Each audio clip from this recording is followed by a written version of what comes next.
In Bear Country, Christmas excitement was mounting. The waiting was down to 10 hours and counting. The holly was hung. The presents were bought. A magnificent Christmas salmon was caught. Hey, everybody, I'm home. Hey, look what... Whoop.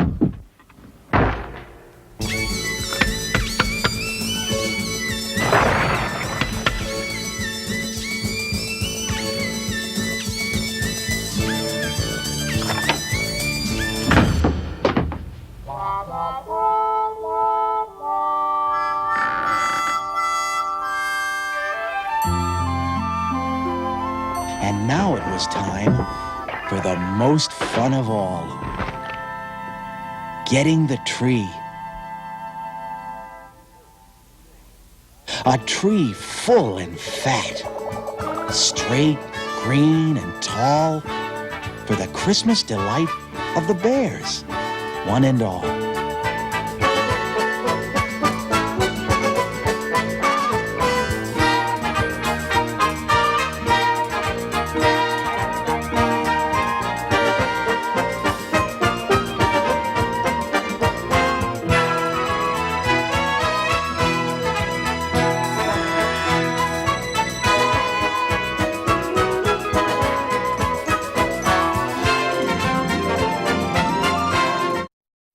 A magnificent tree. A tree full and fat, with oodles of needles and crannies and nooks. Get out the tree things. Where are the hooks?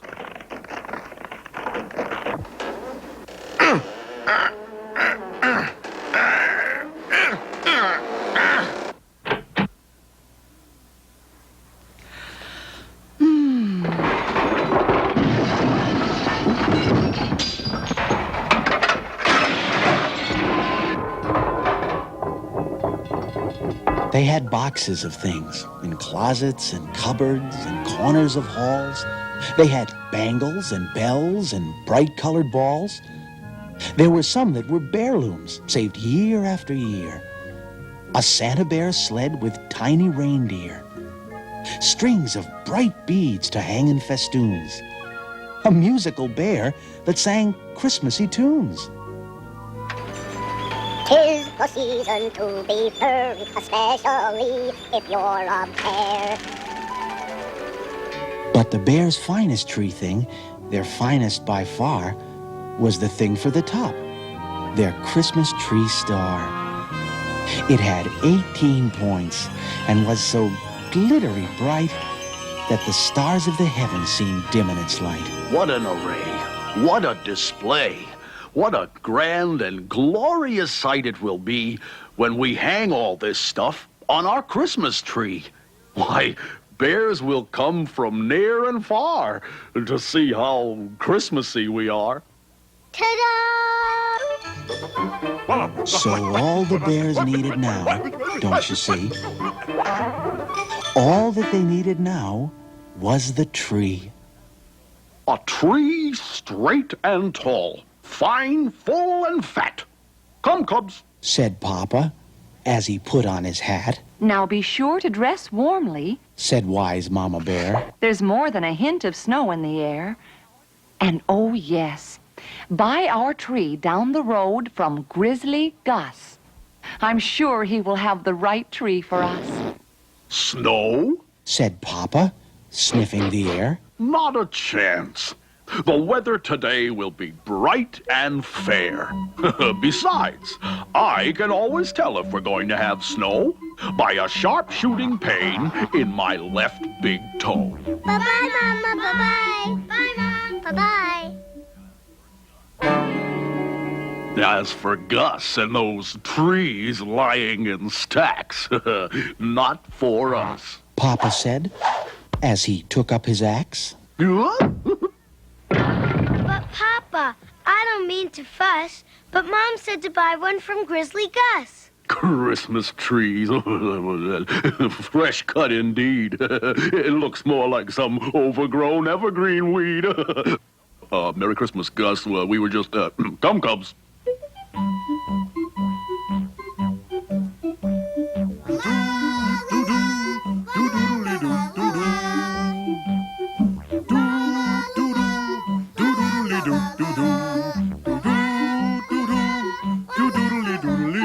Now, brother and sister usually did what Mom said, but not Papa. Pop did whatever came into his head.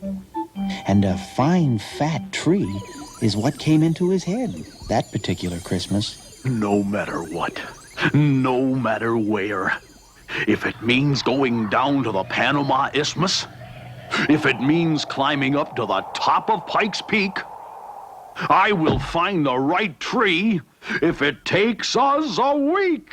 But, Papa, Christmas is just hours away. We must find our Christmas tree today. But Pop didn't hear. Papa was just a bit carried away.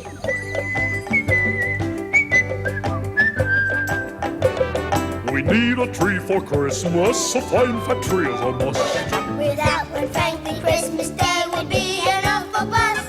A tree on which to hang our bells, our brightly colored balls. And all the other things piled up in closets and in halls. A fine fat tree to put beneath our 18-pointed star. A tree to show how really, truly Christmassy we are. A Christmas tree and all that it implies. A Christmas tree and all it certifies. Piles of fancy presents, Santa kinds of pies. Boysenberry honeycomb. Crayfish fricassee. But first of all, my friends, first we need a tree. Yes, first of all, dear friends, first we need a tree. We need a tree for Christmas, a fine fat tree is a must.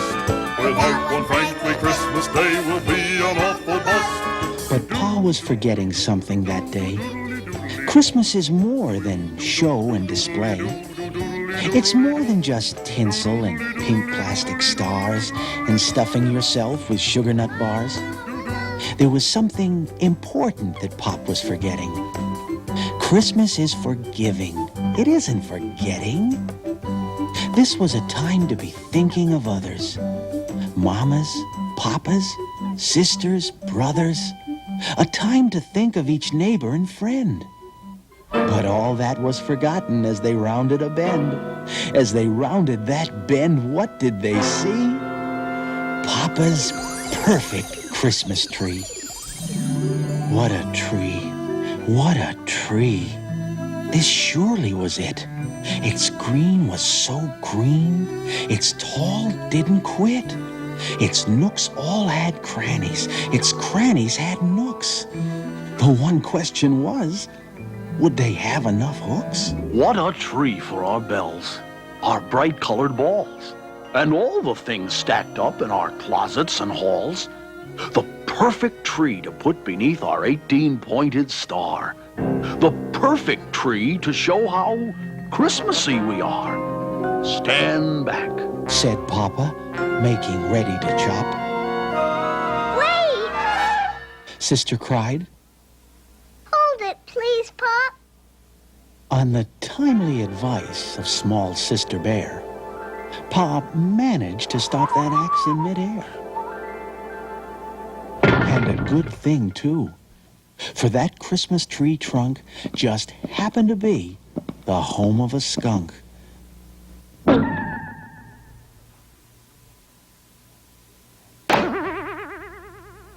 And some squirrels, and a grouse, and one small chipmunk also resided in that Christmas tree's trunk, plus 26 crows who were renting upstairs. And they were none of them happy to see those 3 bears.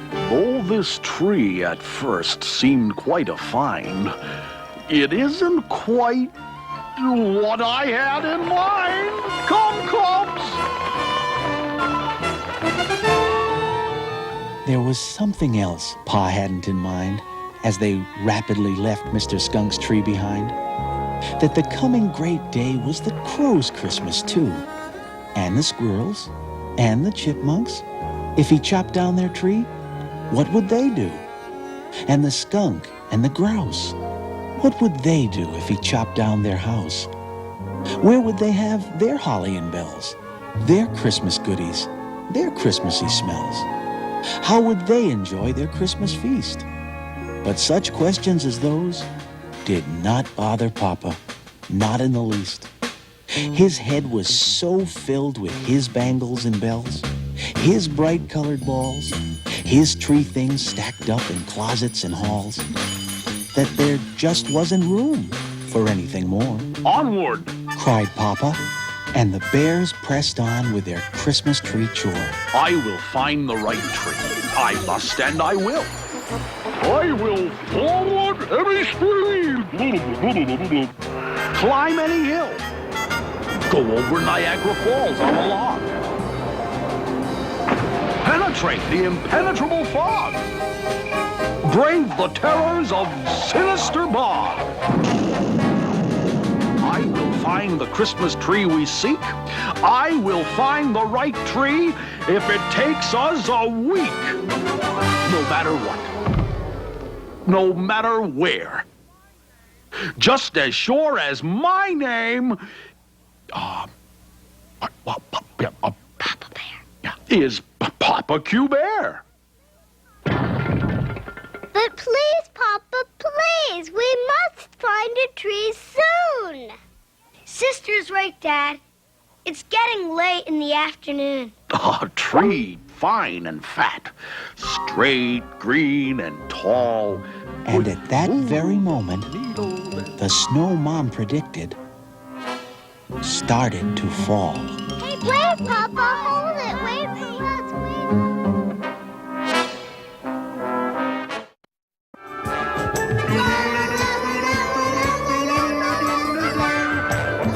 Christmas tree, it never fails. A Christmas tree and all that it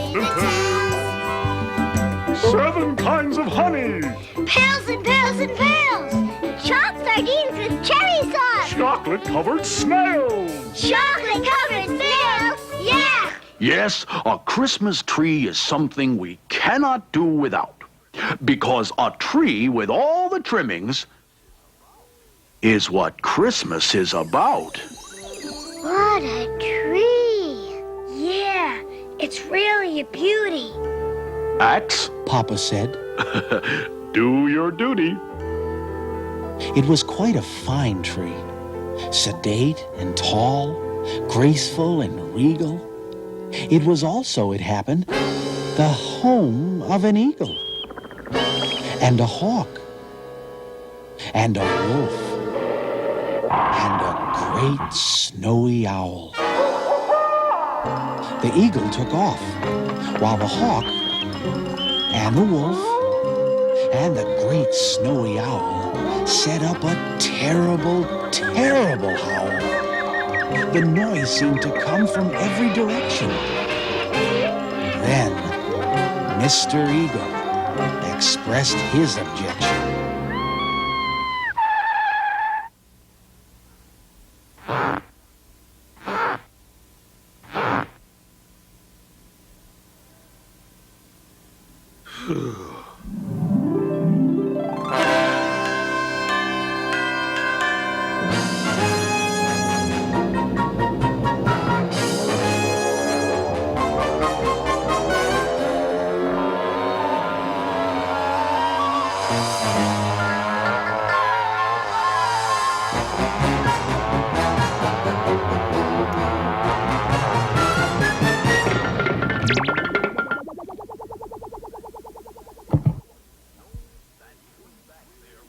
No, that tree back there wasn't quite it. Its green was too green. Yeah, and it leaned a bit. It wasn't quite what I had in mind. Come, we still have a tree to find.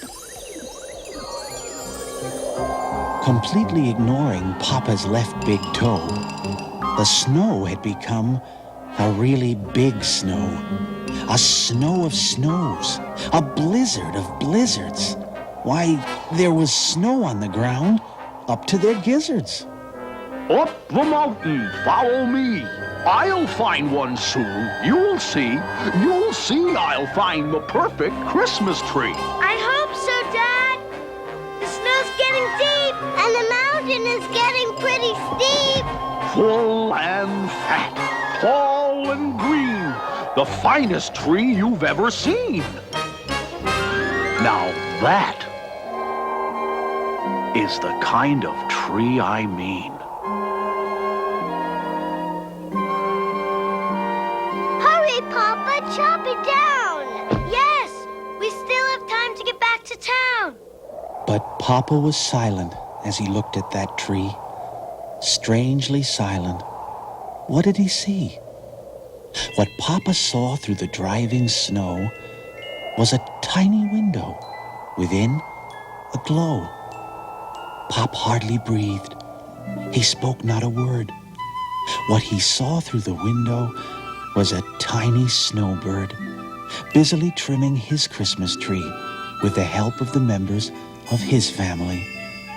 Their tree was a twig decorated with seeds that the tiny snowbirds had collected from weeds.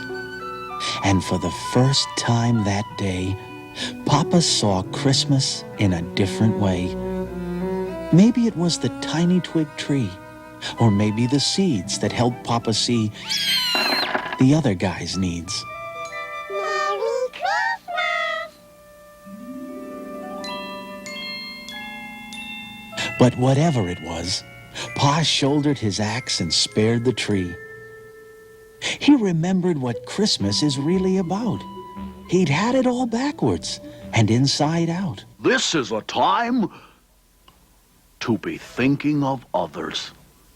Mamas, papas, sisters, brothers, fellow creatures great and small, fellow creatures one and all. But, Pop, Said the cubs. what about our tree? The tree for our bells, our bright-colored balls, and all that stuff in our closets and halls. No problem at all. There's no need to fuss. We'll go back and buy one from Grizzly Gus. Grizzly Gus? But, Papa! Don't bother me with questions, please. Here now, hop to it. Put on these skis. So Pop and the cubs put on skis and went back for one of old Grizzly's trees.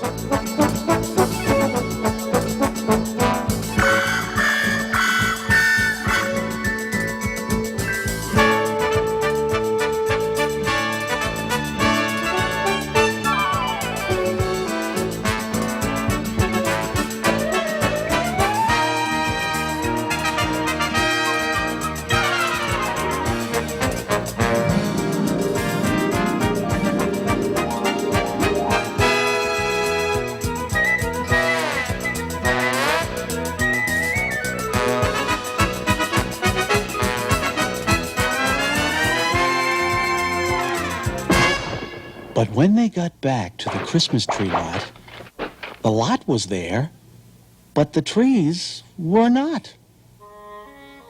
Only a sign saying, "Sorry, sold out," and some tired old needles lying about. When Sis saw those needles, well, she thought she might cry. But then, something wondrous caught her eye. Look! Somebody has decorated our house. And somebody had. The chipmunk, the skunk, the crows and the grouse, the eagle, the owl, and all of the others, and quite a few of their sisters and brothers, were returning the kindness Pa showed those snowbirds. The bears, they were speechless. They just had no words. All of the bear's tree things were there. The bangles, the bells, the musical bear, the Christmas tree star, the Santa Bear sled. Why, everything's shining. Sister suddenly said. Then, a very special starry light filled the sky that Christmas Eve night. It didn't come from that pink plastic star. It was the light of the Christmas star. The true Christmas spirit shone down that night. It filled the whole sky with a lovely light. It charged the cold, clear, bare country air. It reached the heart of every bear. and their fellow creatures, one and all, nature's creatures, great and small. The Christmas star, it says to us, there's more to Christmas than the fuss. There's kindness, love, and warmth, God bless. Squeezes, hugs, and happiness. The Christmas star, it says to us, there's more to Christmas than the fuss. The Christmas star reminds us all to love God's creatures, great and small. Not just bears like me and you, but nature's other creatures too. Wiggly worm and platypus, weasel, hippopotamus. Yes, and even people too. They are nature's creatures too. So Merry Christmas to us all, fellow creatures one and all. So Merry Christmas, one and all, fellow creatures great and small. Merry Christmas, one and